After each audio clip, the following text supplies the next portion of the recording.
오늘 하나님의 선물 마태복음 50번째 시간으로 두 개의 길, 두 개의 문, 두 개의 길, 두 개의 문이라는 제목으로 우리 하나님 말씀 함께 나누도록 하겠습니다. 예수님께서 산에 올라가 앉으셔서 설교하신 이 산상설교는 마태복음 5장에서부터 7장까지 이렇게 이어져 있는데, 우리가 지난주까지 살핀 7장 12절까지가 사실은 산상설교의 내용이라 볼 수 있고, 오늘부터 보는 내용들은 산상설교의 부록처럼 우리가 생각해도 될 만큼 이제 결론적인 부분에 말씀을 하시고 적용 부분을 말씀하시는 겁니다. 그러니까 주요 내용은 7장 12절에서 다 산상설교가 마감이 된 거예요. 자, 산상설교의 첫 부분 여러분 기억하실 겁니다. 팔복이라는 것으로 하나님의 백성들은 어떤 성품을 가지고 어떤 삶을 살아가는가 설명해주고, 또 그런 성도의 정체성에 대해서 너희는 이 땅의 빛이요 소금이다 이렇게 말씀하시고, 너희는 종교인들 바리새인과 서기관들보다 더 나은 의를 가져야 된다 말씀하셨습니다. 그리고 나서 신앙생활의 빅3 기억하시죠? 기도, 금식, 구제에 대해서 하나님께서 말씀하시고, 성도는 땅의 보물을 쌓는 자들이 아니라 하늘의 보물을 쌓는 자들이라 하시고, 땅의 보물을 쌓는 거 염려가 생겨나게 되고 걱정과 근심이 쌓이고, 또 하나님 자리에 자기가 앉아서 남을 비판하는 자리에까지 나아가게 된다 하는 것을 또 경고를 하셨습니다. 그래서 지난주에는 개와 돼지가 누구인가에 대해서 말씀을 드렸고, 또 하늘 아버지가 우리의 기도에 어떻게 응답하시는가, 가장 좋은 거 주시지 않겠느냐 하는 부분까지 다뤘다는 거 여러분 기억을 하실 겁니다. 이게 산상설교 전체의 내용이에요. 오늘 우리가 알고 있는 유명한 구절을 이제 다루게 될 건데, 그 유명한 좁은 길, 좁은 문으로 들어가라 하는 말씀을 다룰 겁니다. 많은 분들이 좁은 길, 좁은 문을 설교하시면서 이게 뭘까 고민도 많이 하시고 묵상도 많이 하시고 연구도 많이 하시는데, 그냥 말 그대로 좁은 문, 좁은 길입니다. 남들 많이 가지 않는 거, 남들 들어가지 않는 문, 그냥 그게 좁은 문, 좁은 길이에요. 믿음의 길이고 십자가의 길이다. 그러니까 그렇게 해석하면 제일 잘 해석을 하는 겁니다. 근데 산상설교를 잘 보시면 주님은 처음부터 좁은 문, 좁은 길에 대해서 계속 말씀하셨어요. 심령이 가난한 자, 애통하는 자, 의에 줄이고 목마른 자, 의를 위하여 핍박을 받는 자, 이거 전부 다 좁은 문, 좁은 길이죠. 결코 편안하거나 넓은 길은 아니었다는 겁니다. 그리고 나서 다 말씀하시고 나서 결론적으로 두 개의 길과 두 개의 문이 있다. 하나는 넓은 길이고 하나는 좁은 길, 또 하나는 넓은 문이고 하나는 좁은 문, 두 개가 있다. 너희가 지금까지 말씀을 쭉 들었는데 과연 어느 길을 걸을 것이고 어느 문으로 들어갈 것인가, 이제 선택해라 하는 도전을 이 산상설교 마지막 마무리를 하면서 주님이 우리에게 주시는 거죠. 이런 말씀들은 주님께서 처음 하신 말씀이 아니고 구약 성경 보시면 구약 성경 내내 이런 말씀을 하셨어요. 모세가 쓴 신명기에 보시면 모세가 가나안에 들어간 광야 이스라엘들에게 생명과 사망과 복과 저주를 너희들 앞에 두었다 이렇게 도전을 했고, 여호수아도 가나안에 정착한 그 이스라엘 백성들에게 만일 여호와를 섬기는 것이 너희에게 좋지 않게 보이거든 너희 열조가 강 저편에서 섬기던 신이든지 혹 너희에 거하는 아모리 사람의 신이든지 너희 섬길 자를 오늘날 택하라. 오직 나와 내 집은 여호와를 섬기겠노라. 이렇게 또 여호수아도 도전을 했습니다. 또 예레미야에서도 보면 보라 내가 너희 앞에 생명의 길과 사망의 길을 두었다 이렇게 기록을 하고 있습니다. 그러니까 구약 성경 내내 하나님은 선지자들을 통해서 너희 앞에 생명의 길과 사망의 길, 넓은 길과 좁은 길, 넓은 문과 좁은 문, 이거 두 개를 뒀다. 그러니 너희들이 택해라. 이 중 하나를 선택하는 것으로 너희의 운명은 결정될 거다. 근데 결정은 너희들의 자유지만 결과적인 심판은 있다는 것을 너희가 알고 선택을 해야 된다 말씀하신 것이죠. 오늘 본문에서도 좁은 문으로 들어가라. 멸망으로 인도하는 문은 크고 그 길이 넓어 그리로 들어가는 자가 많고 생명으로 인도하는 문은 좁고 길이 협착하여 찾는 자가 적다 이렇게 말씀하시고 있죠. 사실 주님은 선택하라고 지금 말씀하신 게 아니죠. 좁은 문으로 들어가라. 거기로 들어가야 된다 이렇게 정해주신 거예요. 왜냐하면 생명과 구원과 살 길이 거기니까 반드시 거기로 들어가야 된다 얘기를 하시는 거죠. 문제는 구원의 문이 어떤 문인지, 구원의 길이 어떤 길인지 주님이 다 지정을 해주셨고 가르쳐 주셨어요. 그거 다 압니다. 이거 모르는 사람이 어디 있습니까? 다 알려주신 셈인데 많은 사람들이 구원과 영생의 길, 그 문으로 들어가지를 않는다는데 지금 문제가 있는 겁니다. 요즘 사람들은 흑백 논리 싫어하죠. 살아보니 인생을 살아봐 어떻게 이게 무슨 신데렐라 구두도 아니고 딱딱 맞아 떨어지냐? 이거 아니면 저거? 그런 게 어디냐? 중간도 있지. 인생이 흑백 논리로 다 설명이 되냐? 뭐 이런 생각을 하는 거죠. 그러니까 둘 중 하나로 고르도록 갈라치기 하지 마라 이런 얘기를 합니다. 그래서 성경을 보면서도 굳이 우리가 뭐 꼭 두 개 중에 하나로 들어가야 돼요? 꼭 좁은 문으로 가야 됩니까? 이런 생각을 한다는 거죠. 근데 여러분 다른 모든 것에서는 흑백 논리가 통하지 않죠. 뭐 중간도 있을 수 있고 두 개 다 뭐 택할 수도 있겠죠. 근데 생명에 관해서는 흑백 논리여야만 합니다. 그리고 성경은 다른 것을 우리에게 말씀하신 적이 없어요. 생명 아니면 죽음, 죄 아니면 의, 영생 아니면 영벌, 이거밖에 없다는 겁니다.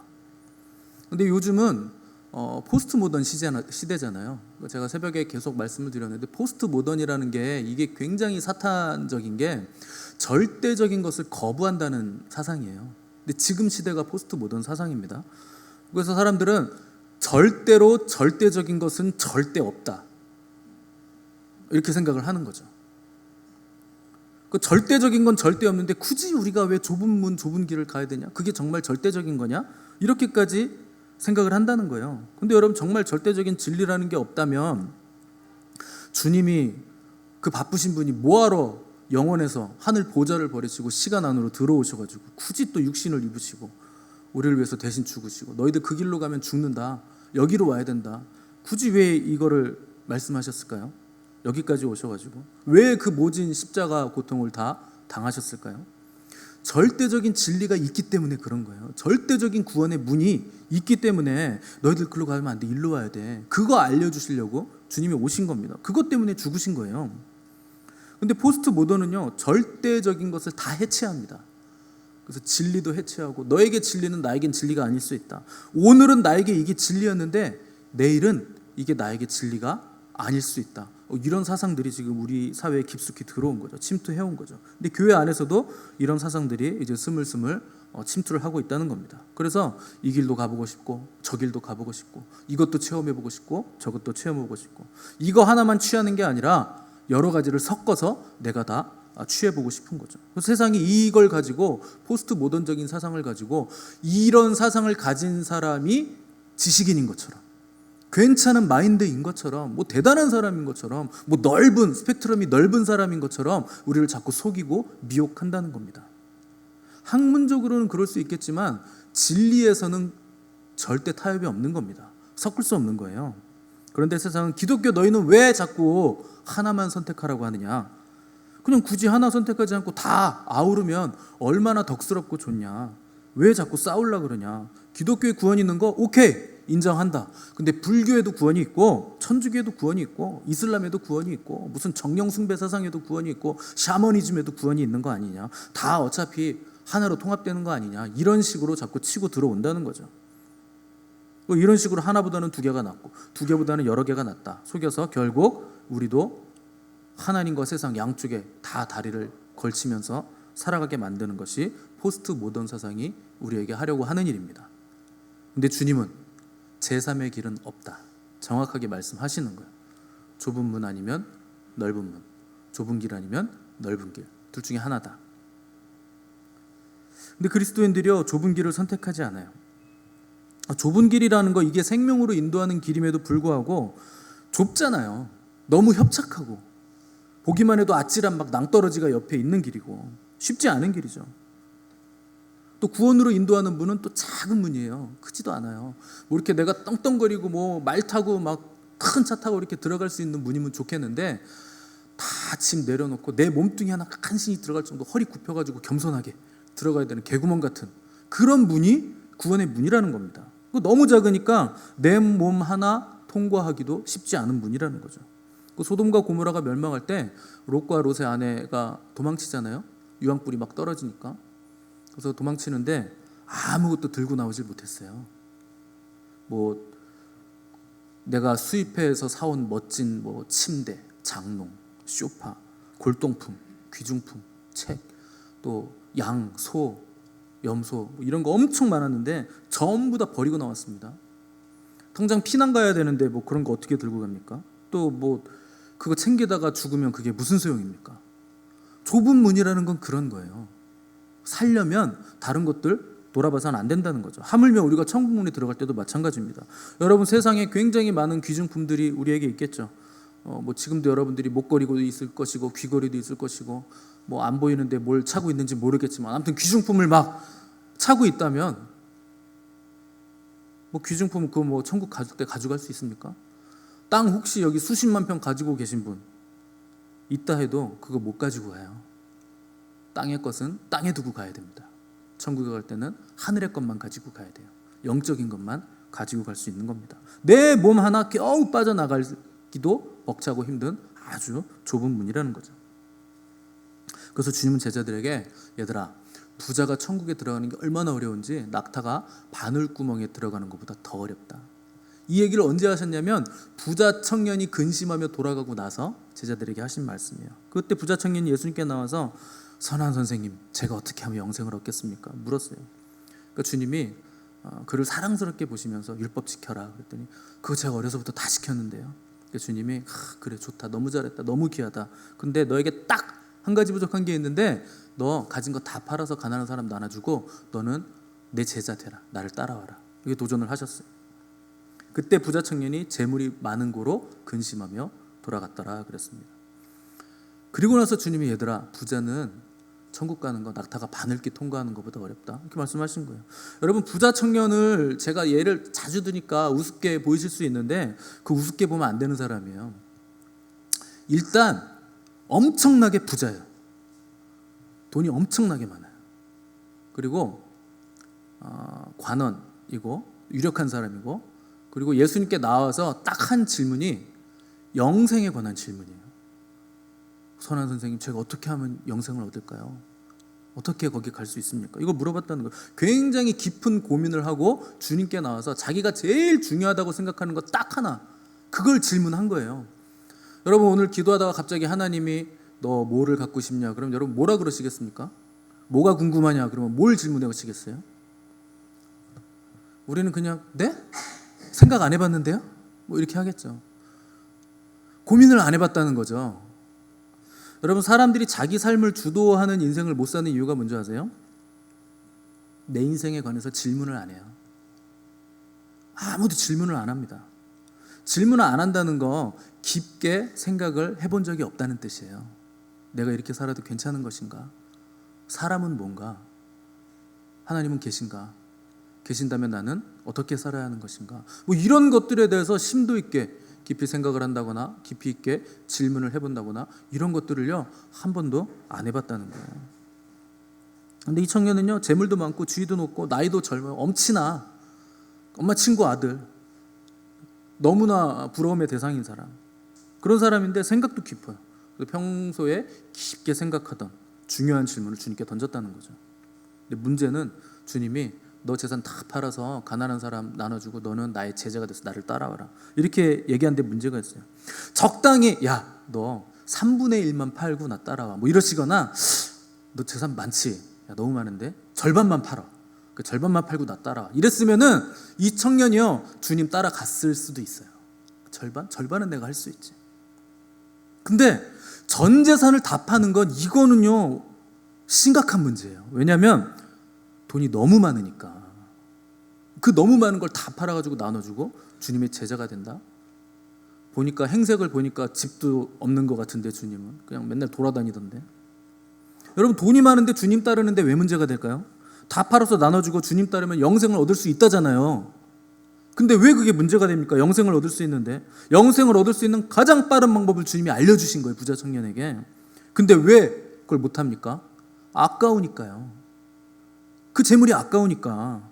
영생 얻기를 그렇게 고민하고 깊게 생각하고 간절히 원했는데 주님의 제자가 되는 것도 오케이, 감사한 일이고 내가 하나님께 헌신해야 되는 거 마땅한 일이죠. 다 좋은데 내 재산 전부를 쏟아붓는 거, 그거는 다른 문제더라는 거죠.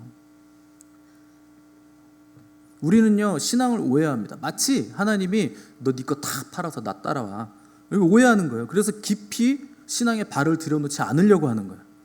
이도저도 아닌 자리에 걸쳐져 있는 거예요. 맨날 막 하나님이 부자 청년에게 요구하신 것처럼 너 다 팔고 나에게 헌신해, 그리고 너는 나를 따라와, 너 목사 돼. 아니면 뭐 너 아프리카로 선교 나가.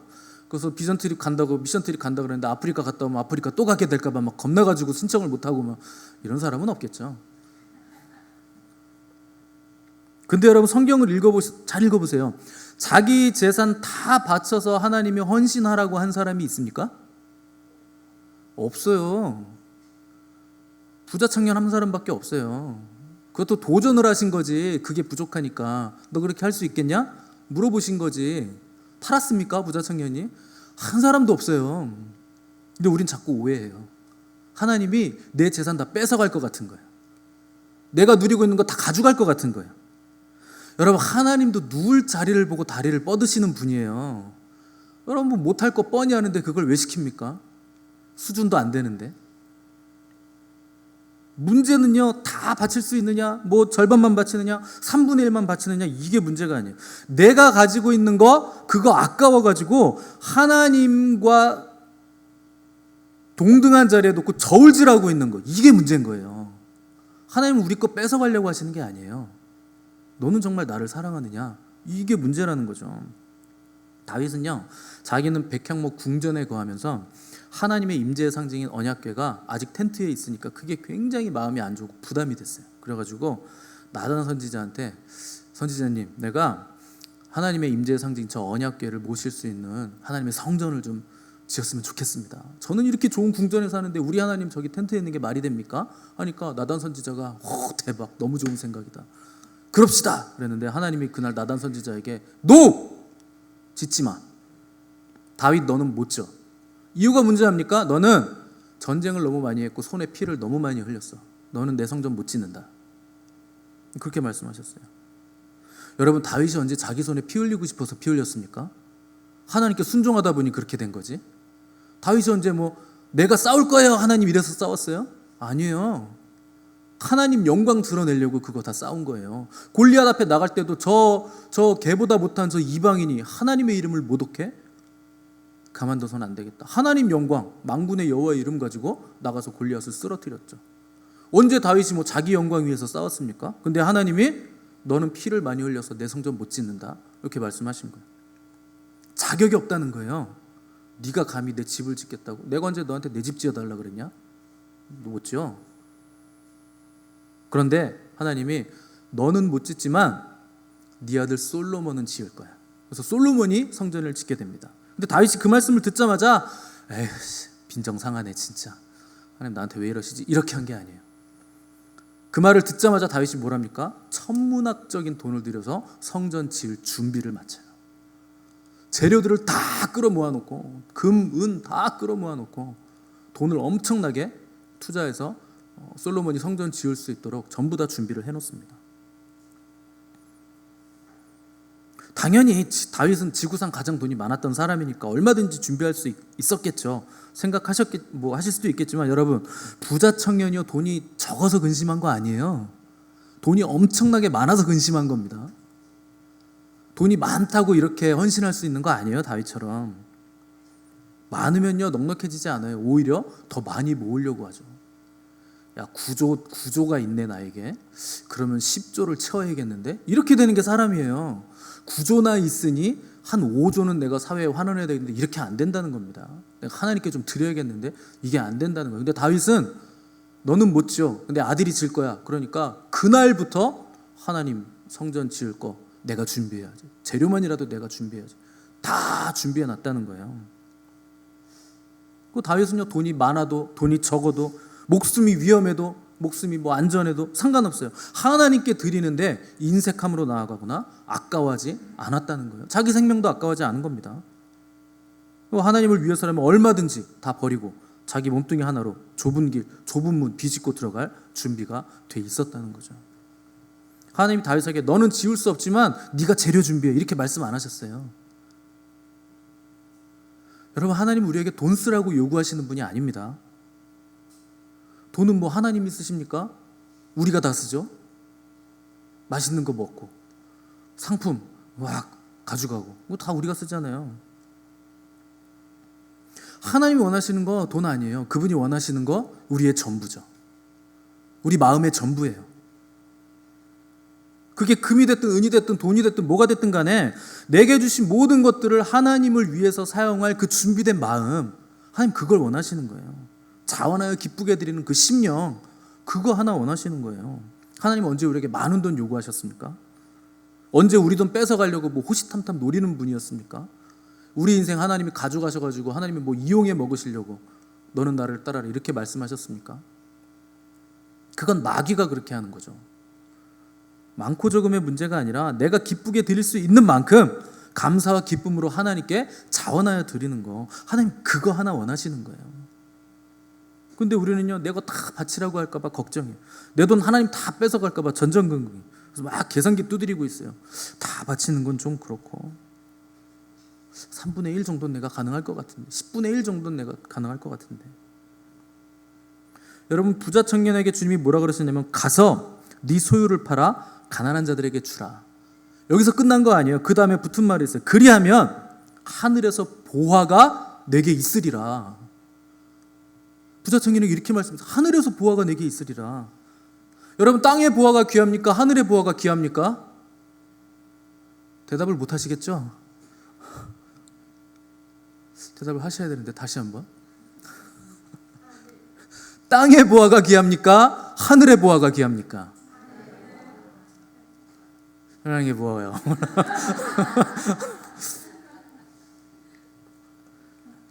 주님 말씀에 순종하면요, 땅 플러스 하늘의 보화 다 오는 거예요. 하나님 다 넘치게 부어주시는 거예요. 먼저 하나님의 나라와 하나님의 의를 구하라. 그리하면 모든 것을 너에게 더하시리라. 너희가 근심하고 걱정하는 거, 무엇을 먹을까, 무엇을 입을까 염려하는 그 모든 거 다 주겠다. 먼저 하늘의 것을 구해라. 그럼 다 주겠다고 하는데 왜 그걸 계산기를 두드립니까? 다 주시겠다는데 왜 고민했을까요? 하늘의 보화는 당장 돈이 안 된다고 생각을 하는 거 아닙니까? 하늘의 보화 쌓는 것보다 이 땅에 쌓여 있는 그 눈에 보이는 은금, 그게 더 가치 있게 보였다는 거 아니에요? 요즘 사람들이 하는 말 중에 파이어족이 있어요. 파이어족 들어보셨어요? 그 단어, 각 단어의 네 글자를 따서 FIRE를 딴 건데, FIRE 두 개입니다. Financial Independence, FI가 Financial Independence, 경제적 독립이라는 뜻이고, 그다음에 RE는 Retire Early죠, 그러니까 조기 은퇴. 그래서 경제적 독립을 이뤄서 조기 은퇴하는 사람을 파이어족이라 그래요. 그 무슨 얘기인가? 돈이 너무 많아서 일 안 해도 먹고 사는데 지장이 없다 하는 뜻이죠. 그럼 뭘 할 것인가? 이 젊은 사람들이 파이어족 되는 게 꿈인데, 그럼 뭘 할 거냐? 여기저기 여행 다니면서 유튜브 찍어 올리고 자유롭게 뭐 세계 여러 나라 사람들 만나고 세계 여러 나라 음식도 체험하고 멋있는 자연도 다 경험하면서 그거 찍어가지고 올리고 뭐 조회수도 높이고 뭐 그렇게 해서 뭐 또 다른 사업, 뭐 유튜브 사업도 하고 뭐 그렇게 하는 게 파이어족들의 꿈이죠. 뭐 좋습니다. 됐다고 칩시다. 100번 양보해서 한 50대쯤에 파이어족이 내가 될 이제 조건이 됐다. 일 안 해도 된다. 됐다고 쳐요. 그러면 여러분 100세 시대인데 나머지 50년은 뭘 하시겠습니까? 뭐 하실 거예요? 구체적인 계획이 없어요. 그냥 파이어족 되고 싶어요 하는 사람들의 인터뷰를 해보면요, 들어보면 파이어족이 되고 싶대요. 몇 살쯤 되고 싶어요? 그럼 40대에 되고 싶고 50대쯤에 되고 싶고 빠르게는 30대에도 되고 싶고. 그럼 나머지 7, 80년은 뭘 하면서 살 계획입니까? 물어보면요, 계획이 없어요. 여행 다니겠대요. 30년도 아니고 뭐 7, 80년을 여행을 다닌다고요? 세계 일주를 해도 남을걸요? 그 무슨 말이냐? 계획이 없다는 건 무슨 말인지 아세요? 그냥 지금 하는 일이 고통스러워요. 일 안 하고 싶어요. 이런 얘기예요. 아무 계획이 없다는 거죠. 도망치고 싶다는 뜻입니다. 다행스럽게도 실제로 파이어족이 되는 건 거의 불가능합니다. 몇 프로 안 돼요. 그런 사람들. 그건 닫힌 문이에요. 누구나 할 수 있는, 들어갈 수 있는 문, 열린 문이 아닙니다. 문이 아무리 크고 화려해 보인다 한들 그 열린 문이 아닌데, 그 들어가지 못하는 문인데, 그걸 소망한다 한들 그게 무슨 소용이 있습니까? 근데 주님이 우리에게 제시하는 문은요, 열려있는 문이에요. 들어갈 수 있는 문입니다. 열려있기 때문에 누구나 거기로 가면 들어갈 수 있어요. 여러분들 죽을 병에 걸렸다고 생각을 해보세요. 그런데 못 고치는 줄 알았는데 딱 한 사람 의사가 나타났어요. 고칠 수 있습니다. 안 죽는다는 거예요. 수술하면 됩니다. 그럼 여러분 이제 딱 수술실에 딱 들어갔어. 마취하기 전에 여러분 그 의사에게 뭐라 그러실 것 같습니까? 원래 죽는 거예요. 이번 달이나 다음 달쯤 죽어야 되는데 이 의사가 이거 살릴 수 있어요. 신기술이 있습니다. 이거 세계에서 저밖에 못해요. 할 수 있습니다. 딱 그래서 몇 %로 살 수 있습니까? 100% 살아요. 이거 하면 이렇게 얘기했어요. 그럼 여러분 그 의사에게 뭐라 그럴 것 같으세요? 선생님, 제 생명만 살려주신다면 제 전 재산 드릴게요. 이렇게 하지 않겠습니까? 아니 이번 달에 죽을 수밖에 없었는데 전 재산 드릴게요. 전 재산이 아니라 뭐 다른 것도 드릴게요. 그냥 살려만 주세요. 이렇게 애원하지 않겠습니까? 뭐 죽는 게 나은 표정들이시네요.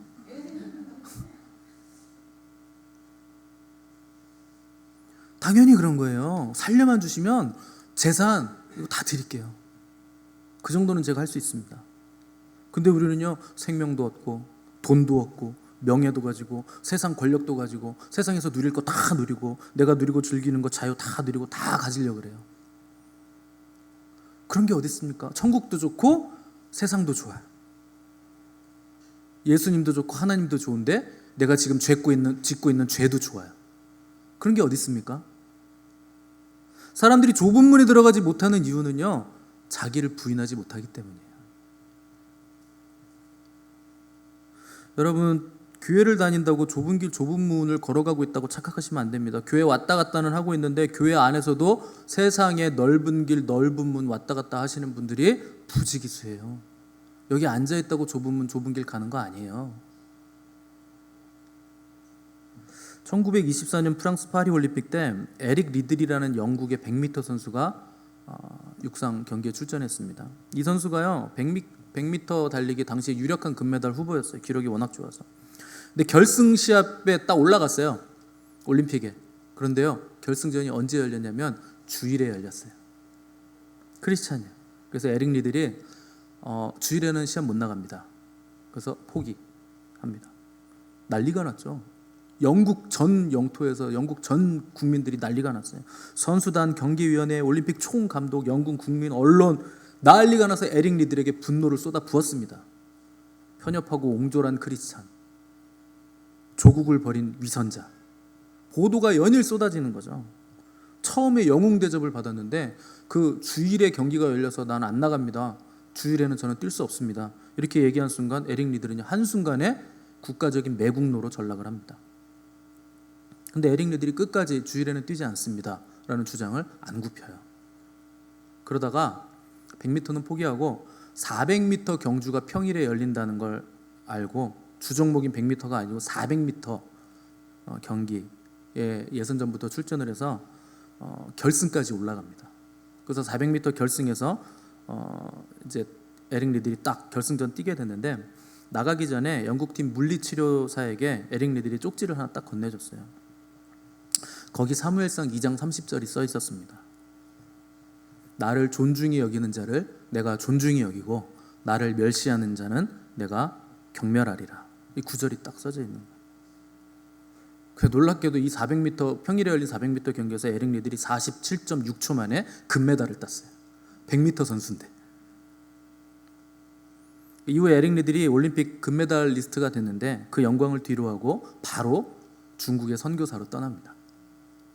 그 헌신해서 텐진으로 갔어요. 그리고 선교사로서 12년 동안 텐진에서 중국에서 아이들을 가르치고 이후에 이제 산둥반도에 있는 농촌 마을로 들어가서 중국인들과 함께 살면서 복음을 계속 전합니다. 근데 당시 중국은 일본이 이제 총칼을 막 휘두르던 당시였어요. 그래서 일본은 연합군 소속, 영국은 연합군 소속이잖아요. 그래서 연합군 소속의 영국 외국인들을 모두 이제 적으로 간주하고 다 수용소에 가뒀는데 에릭 리들도 그때 수용소에 갇힙니다. 그래서 1945년 2월에 43살의 젊은 나이에 생을 수용소에서 마감을 하게 됩니다. 이 내용을 다룬 영화가 여러분들 보셨을 거예요. 불의 전차라는 영화예요. 옛날 영화죠. 음악도 유명하고. 그 에릭 리들의 전기 작가가 그때 일을 회상하면서 그 전기에 이렇게 썼어요. 에릭이 100m에서 금메달을 포기하자 수백만 명이 그를 비난했다. 그러나 400m 경주에서 금메달을 땄을 때 그의 나라가 그의 발 아래 다 무릎을 꿇었다. 여러분, 좁은 길, 좁은 문을 걸어간다는 거 이런 거예요. 사람들이 다 아니라고 하는데 나는 그 좁은 문을 가겠다는 거예요. 그 좁은 길을 나는 걸어가겠다는 겁니다. 사람들은 전부 다 비난할 거예요. 뭐 그렇게까지 하냐? 꼭 그렇게 믿어야 되냐? 그렇게 믿어야 되는 거예요. 좁은 거니까. 그냥 예수님 믿는다고 말만 하면서 교회 왔다 갔다 하는 삶이 결코 좁은 길, 좁은 문이 아닙니다. 여러분, 복음은 나긋나긋한 거 아니에요. 진짜 복음에 부딪히면 복음은 우리를 결단하게 만듭니다. 견딜 수 없는 마음을 가지게 만드는 거예요. 에릭 리들처럼.